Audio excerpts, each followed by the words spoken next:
तो हर महीने क्या तब्दीलियां होने वाली हैं, कैसे वो आपसे जुड़ी हैं, इस पे अपडेट हम आप तक पहुंचाते हैं। बैंक खाता, ration card, gas subsidy, credit card, share बाज़ार, म्यूचुअल फंड और आईटी का एक नया नियम। तो यकीनन किसी ना किसी से तो आप जुड़े ही होंगे, डायरेक्ट जुड़े होंगे, इनडायरेक्ट जुड़े होंगे। नमस्कार, मैं ललित प्रजापति।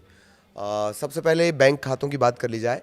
अब आप अपने बैंक अकाउंट्स में एक की जगह 4 नॉमिनीज़ जोड़ सकते हैं। ये एक नई फैसिलिटी आपको मिलने वाली है।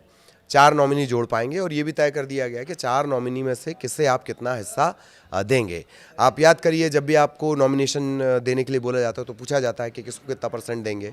तो अब आपको 4 का ऑप्शन मिलेगा और 4 नॉमिनी आप ऐड कर पाएंगे अपने खाते में। ये जो नया नियम है 1 नवंबर 2025 से लागू है। वित्त मंत्रालय ने 23 अक्टूबर को इस बात की जानकारी दी कि इस बदलाव से जो बैंकिंग के क्लेम है और उत्तराधिकार की जो प्रोसेस है वो बहुत आसान हो जाएगी, पारदर्शी हो जाएगी, ट्रांसपेरेंट हो जाएगी। नॉमिनी को कभी भी बदला जा सकेगा, रद्द किया जा सकेगा, चेंजेस उसमें किए जा सकेंगे। नॉमिनी कौन होता है वो आप जानते हैं, जिससे अकाउंट होल्डर नामित करता है, यानी जिसको अपने राइट्स ट्रांसफ़र करता है, ताकि अगर मृत्यु हो जाए, निधन हो जाए, तो उस दशा में जो खाते की राशि है या वो जो अमाउंट है, वो जो संपत्ति है, वो बिना कोई लंबी कानूनी प्रक्रिया के सीधे उसके हवाले की जा सके जिसे आपने नॉमिनेशन दिया है। अब नॉमिनेशन के जो नए नियम है उससे जुड़ी 3 बड़ी बातें आपको जान लेनी है।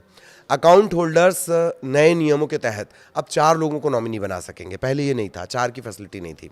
अपनी ज़रूरत के हिसाब से एक साथ या एक के बाद एक नॉमिनेशन चुनने का ऑप्शन आपको मिलेगा। इसके अलावा जो डिपॉजिटर्स हैं वो चुने गए हर एक नॉमिनी के लिए शेयर या परसेंटेज तय कर सकेंगे कि भाई 25-25-25% देना है या 20-20 40 का रेशियो रखना है। जो भी रेशियो आपको रखना है, किसको आप कितना परसेंटेज देना चाह रहे हैं। तो कुल शेयर 100% होगा और सभी नॉमिनीज़ के बीच इसका जो डिस्ट्रीब्यूशन है वो साफ साफ आप कर सकते हैं। डिपॉजिट, सेफ कस्टडी के जो आर्टिकल्स हैं या लॉकर के मामले में अगला नॉमिनी तभी एक्टिव होगा जब ऊपर वाला नॉमिनी गुजर जाएगा। इससे होगा क्या, इससे सेटलमेंट और सक्सेशन जो है वो क्लियर हो जाएगा। मतलब कोई पेंच नहीं रहेगा। आमतौर पे होता ही है कि किसी का निधन हो जाता है, उसके बाद पैसा, लत्ता, जायदाद, बैंक अकाउंट में जो भारी भरकम कैश है उसको लेकर तमाम तरह की मुकदमेबाजी होती है, तमाम तरह की दिक्कतें आती हैं। कितने लोगों को कितना हिस्सा आपने दिया, बहू अलग कह रही है, माँ बाप अलग जानकारी दे रहे होते हैं, बच्चे जो हैं वो अलग जानकारी दे रहे होते हैं। इन सब से बचने के लिए, सारे लफड़े से बचने के लिए थोड़ा क्लैरिफिकेशन दिया गया। 4 नॉमिनी आप एक बार में बना पाएंगे, कितना परसेंटेज उसको देना है वो भी आप तय कर पाएंगे। इसके अलावा क्या नियम बदलेगा, एसबीआई क्रेडिट कार्ड, बहुतायत में एसबीआई क्रेडिट कार्ड का इस्तेमाल होता है, उनके यूज़र्स के लिए भी बड़ा अपडेट है। अगर आप एसबीआई क्रेडिट कार्ड का इस्तेमाल करते हैं तो नियम बदल रहा है। अब इनसिक्योर्ड क्रेडिट कार्ड पर, अनसिक्योर्ड क्रेडिट कार्ड पर 3.75% फीस लगाई जाएगी।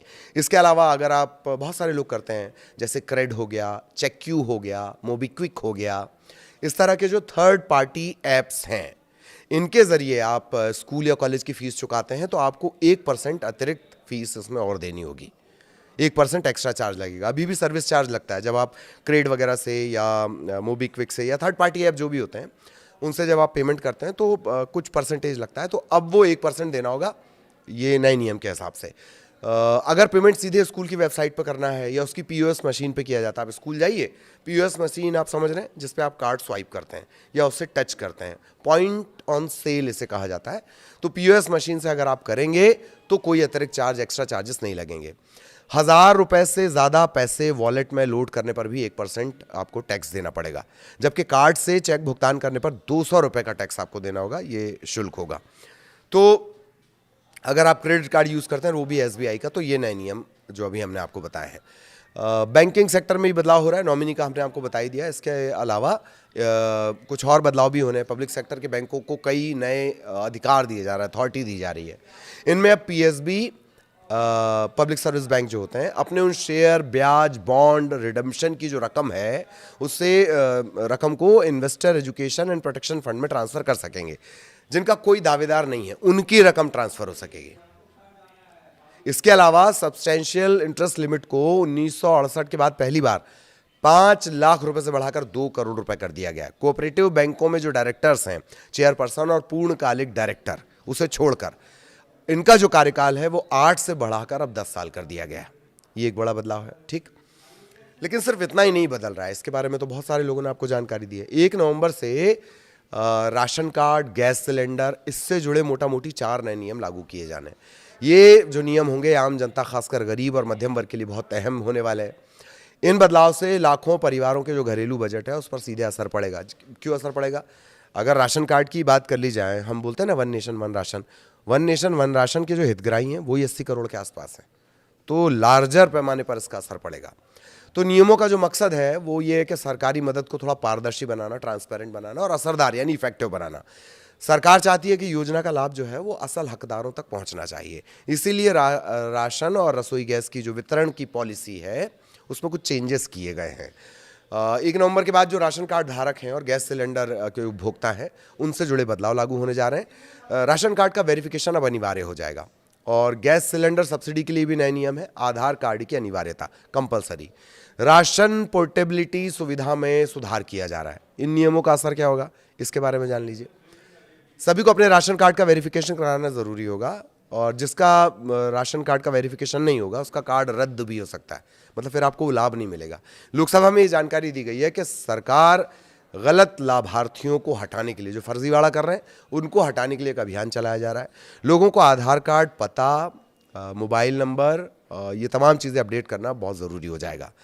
गैस सिलेंडर सब्सिडी के लिए क्या करना है, जो नियम बदले हैं, लाभार्थियों को अब सब्सिडी का लाभ उन्हीं को मिलेगा जिनके बैंक खाते आधार से लिंक हैं।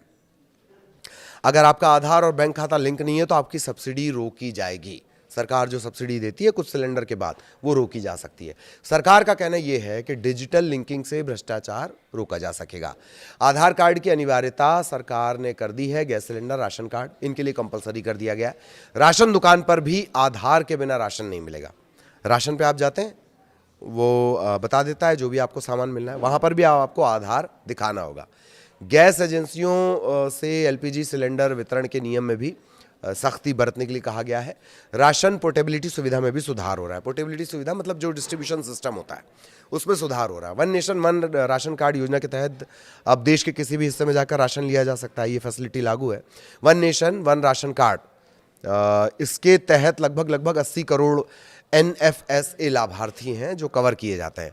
भारत में राशन कार्ड धारकों की कुल संख्या का एक बड़ा हिस्सा है ये। सभी राज्यों और केंद्र शासित प्रदेशों में अब इस योजना को पूरी तरह से लागू भी कर दिया गया। तो इसमें क्या चेंज आया वो हमने आपको बताया है। आधार कार्ड अब इसमें ज़रूरी होगा। प्रवासियों को इससे फ़ायदा होगा। डेटा अपडेट और बायोमेट्रिक ऑथेंटिफिकेशन से सुविधाएं मजबूत हो जाएंगी। गलत नाम, डुप्लीकेट नाम या गलत वेरिफिकेशन वालों के जो फर्जी तरीका कर लेते थे उनके कार्ड रद्द हो जाएंगे। केवल उन्हीं परिवारों को पूरा लाभ मिलेगा जिनकी जानकारी पूरी तरह अपडेट है, मतलब आपका आधार अपडेट है, अकाउंट से लिंक है। सब्सिडी ट्रांसफ़र सीधा जो लाभार्थी है उसके खाते में जाएगी। प्रवासी मजदूर, फुटकर व्यापारी, इनको राशन पोर्टेबिलिटी का लाभ मिलेगा। नए नियमों का सीधा असर कहाँ होगा? सब्सिडी जो डायरेक्ट ट्रांसफ़र होता है, DBT से आप जिसे कहते हैं डायरेक्ट बेनिफिट ट्रांसफ़र, एक तो वो मजबूत हो जाएगी, ट्रांसपेरेंसी बढ़ेगी और जो असल ज़रूरतमंद हैं उन्हीं को इसका फ़ायदा होगा। वरना कई बार आपने देखा है ऐसे लोगों को फ़ायदा हो जाता है जिनके ऑलरेडी बहुत ज़्यादा फ़ायदा हो रखा है। ठीक है, बोगस कार्ड जब हटाए जाएंगे तो जो चयनित परिवार हैं, जो ज़रूरतमंद हैं एक्चुअल, उन्हें ज़्यादा अनाज भी मिल सकेगा। डिजिटल वेरिफिकेशन से फर्जीवाड़ा रुकेगा। ये सरकार के दावे हैं, इसी को लेकर ये पूरे सुधार किए गए हैं। राशन और सिलेंडर लेने की प्रक्रिया सरल हो जाएगी, ईजी हो जाएगी, साफ हो जाएगी। वेरिफिकेशन और लिंकिंग कैसे करना बहुत आसान है। राशन दुकान चले जाइए, वो आपको बता देगा, या नज़दीकी जो CSC सेंटर है वहाँ पर भी जाकर आप वेरिफिकेशन करा सकते हैं। आधार, मोबाइल और बैंक की जानकारी आपको अपडेट रखना है और जैसे ही सरकार की तरफ से कोई गाइडलाइंस आते हैं आपको तुरंत आवेदन करना है। ध्यान क्या रखना है आपको, सरकार समय समय पर ना नोटिस जारी करती है, उस पर आपको नज़र रखना है, मतलब जानकारी देती है उस पर नज़र रखना है। दस्तावेज तैयार रखने, ताकि कोई भी स्कीम जिसके अंतर्गत आप आते हैं वो छूटनी नहीं चाहिए। तो 1 नवंबर को जो बदलाव होंगे उससे आम जनता को फायदा होगी। सुविधा डिजिटल हो जाएगी, लाइन में घंटों नहीं लगना पड़ेगा, असली हकदार को लाभ मिलेगा। गरीब, मजदूर, किसान, इनकी परेशानियां कम होंगी। प्रवासी जो श्रमिक हैं, किराएदार हैं, असंगठित मजदूर हैं, जिनके पास सारे दस्तावेज हैं, उन्हें ज़्यादा फायदा होगा। राशन कार्ड और गैस सिलेंडर के जो ताज़ा अपडेट हैं, दरअसल सरकार चूँकि समय समय पर नियमों में बदलाव करती है, बदलाव का असली फायदा तभी होता है जब सही पर आपकी वेरिफिकेशन और लिंकिंग का प्रोसेस पूरा हो जाए। प्रमुख मंत्रालय जैसे खाद्य और सार्वजनिक वितरण विभाग है, पेट्रोलियम है, प्राकृतिक गैस है, इसके जो आधिकारिक पोर्टल हैं उन पर ताज़ा नोटिफिकेशन पढ़ते रहना ज़रूरी है, मतलब जो जानकारियाँ आ रही हैं। अच्छा, हम बार बार आपको बताते हैं ना एलपीजी सिलेंडर की कीमतों में, जब भी हम वो हर महीने के बदलाव बताते हैं आपको ये हम ज़रूर बोलते हैं। दरअसल हर महीने की पहली तारीख को एलपीजी सिलेंडर की कीमत अपडेट की जाती है, तो वो सारे जो मापदंड होते हैं उसके हिसाब से वो अपडेट होती है, तो इस पर भी आप नज़र रखिए। एक और है जो सिर्फ खास दिल्ली के लिए है, ये भी हमने जोड़ लिया है। दिल्ली में गाड़ियों की एंट्री के लिए जो नियम है वो सख्त कर दिए गए हैं, और दिल्ली में सिर्फ BS6 कंप्लाइंट जो लेटेस्ट गाड़ियां आ रही हैं वो BS6 वाली हैं, ठीक ये, और CNG LNG या इलेक्ट्रिक कमर्शियल गाड़ियों को ही एंट्री मिलेगी। इससे पुराने डीजल और जो पेट्रोल मालवाहक गाड़ियां हैं उन पर बैन लग जाएगा। इस कदम का मकसद ये है कि जो पॉल्यूशन बढ़ रहा है, प्रदूषण है, उसे कम करना है और पर्यावरण सुरक्षा को बढ़ावा देना है। इसके अलावा MSME के लिए आसान GST रजिस्ट्रेशन और रिफंड सरकार ने माइक्रो, स्मॉल और मीडियम इंटरप्राइजेस के लिए, जिसको आप MSME शॉर्ट में बोलते हैं, उसके लिए GST का रजिस्ट्रेशन और रिफंड की प्रोसेस को थोड़ा आसान कर दिया है। इससे तेज़ रिफंड मिलेगा। आप GST जमा कर देते हैं, फिर हमको पैसा कब मिल रहा है, इसके लिए बहुत सारा वक्त आपको इंतज़ार करना पड़ता है, तमाम तरह के पेपर वर्क आपको करने होते थे, तो अब वो कम करना होगा। साथ ही आसान कंप्लायंस से जो MSME सेक्टर है उसे बढ़ावा भी मिलेगा। ईज़ ऑफ डूइंग बिजनेस होगा तो MSME बढ़ेगा, बेसिक चीज़ है। एक और तब्दीली है वो म्यूचुअल फंड से जुड़ी हुई है। सेबी जो शेयर मार्केट, म्यूचुअल फंड, इन सबको डील करता है, सेबी, उसने म्यूचुअल फंड में पारदर्शिता बढ़ाने के लिए गाइडलाइंस जारी कर दी हैं, वो भी 1 तारीख से लागू हैं।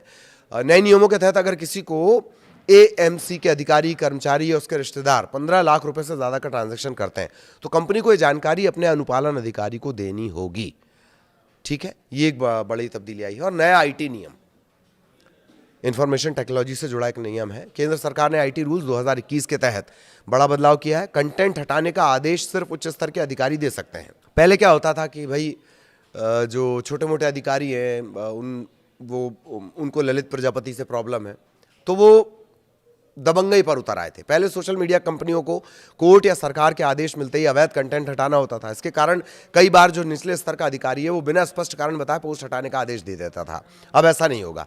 DIG या उससे ऊपर के अधिकारियों को अधिकार दिए गए हैं। साथ ही किसी कंटेंट को हटाने के लिए पूरा विवरण देना होगा, ये भी कंपलसरी किया गया है। इसमें कानूनी अधिकार उल्लंघन का कारण, URL या जो लिंक है वो शामिल है। मतलब आपको बताना होगा कि अगर ललित प्रजापति का कोई कंटेंट हटाना है सोशल मीडिया से, यूट्यूब से, फेसबुक से, ट्विटर से, क्यों हटाना है भाई, क्या दिक्कत कर रहा है ये एक नया नियम है जो बदला है। तो हमने आपको बताया है कि क्या कुछ तब्दीलियां होने वाली हैं जो प्रत्यक्ष और अप्रत्यक्ष आपको प्रभावित करेंगी। नमस्कार।